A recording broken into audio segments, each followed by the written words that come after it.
মুনামি কিচেনলৈ আৰু এটা ৰেচিপিৰ সৈতে আপোনালোকক সকলোকে নমস্কাৰ জনাইছোঁ। আজিৰ ৰেচিপিটো হ'ল কণীৰ সৈতে ঢেকীয়া শাকৰ ভাজি। আপোনালোকে এনেদৰে বনাই খাই চাবচোন। তেনেহ'লে দেৰি নকৰি আহক ভিডিঅ'টো আৰম্ভ কৰোঁ। ইয়াৰ কাৰণে মই ঢেকীয়াখিনি ছিঙি ধুই লৈছোঁ।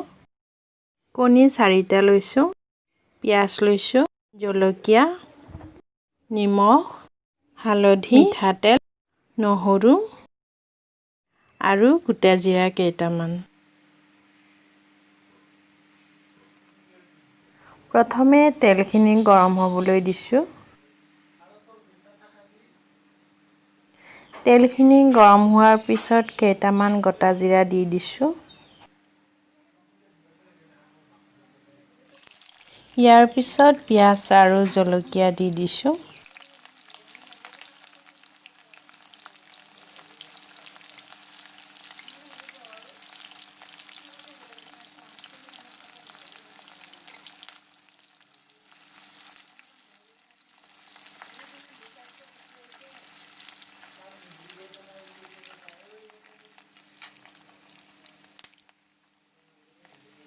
সোৱাদ অনুযায়ী নিমখ আৰু হালধি দি দিছোঁ।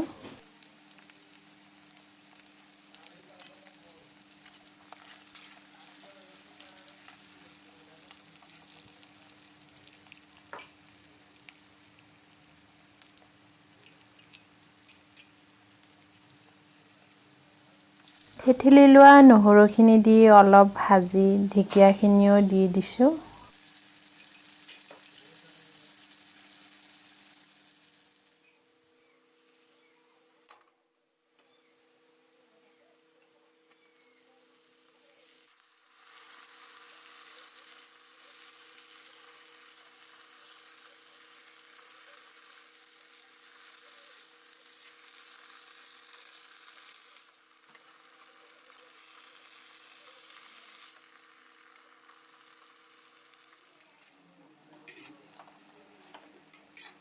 যেতিয়ালৈকে ভাজিখিনিৰ পৰা পানী শুকুৱাই নাযায়, ভাজি থাকিব এনেদৰে।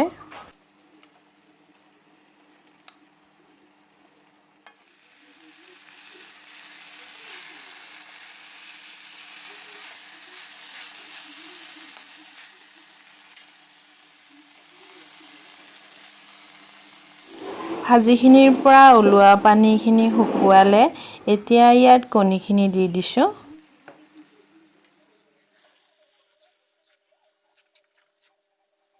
কণী দিয়াৰ পিছত ভাজিখিনি খুব খৰকৈ লৰাই থাকিব।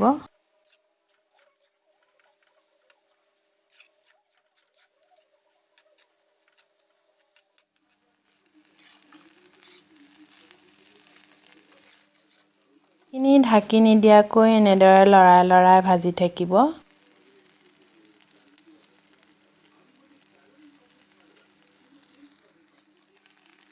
যেতিয়া কণীখিনি সিজা বুলি জানিব আৰু ভাজিখিনিৰ পৰা তেল বিৰিঙা যেন দেখিব, তেতিয়া নমাই থৈ দিব। প্ৰিয় বন্ধু-বান্ধৱীসকল, তেনেহ'লে আজিৰ ৰেচিপিটো চাই আপোনালোকে কেনে পালে? ভাল লাগিলে লাইক কৰিব, কমেণ্ট কৰিব, শ্বেয়াৰ কৰিব আৰু মোক আগুৱাই লৈ যাবলৈ আপোনালোকে মোৰ চেনেলটো ছাবস্ক্ৰাইব কৰিব। লগতে কাষতে থকা বেল আইকনটো দবাই দিব, যাতে মোৰ ভিডিঅ'বোৰৰ ন'টিফিকেশ্যনবোৰ আপোনালোকে পাই থাকে। আজিলৈ আহিছোঁ, ধন্যবাদ।